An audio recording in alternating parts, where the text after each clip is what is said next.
ओ ओ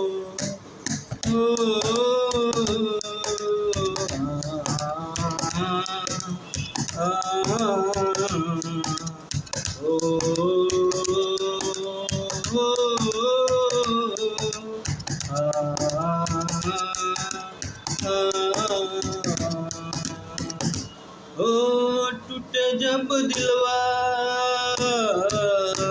टूटे जब दिलवा, दर्द दिलवा में होला।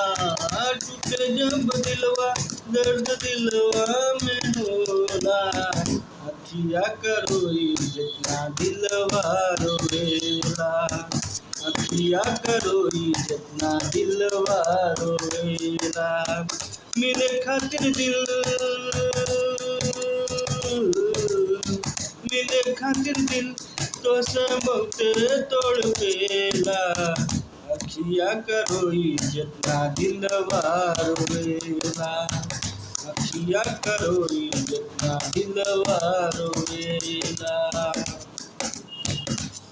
ओ तहरा से पहिले केहू न रहल, तुही हम जान दे आपन कहल।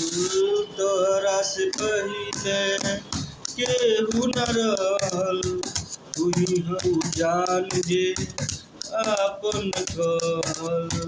जिए के आस मन में जगा के, थोड़ी काहे दिलू हमके आपन बनाते।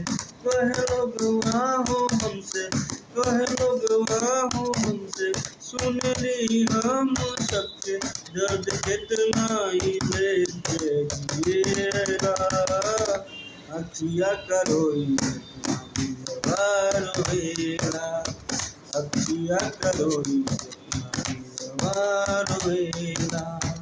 अखिया करोई जितना दिलवा रोवेला, अखिया करोई जितना दिलवा रोवेला।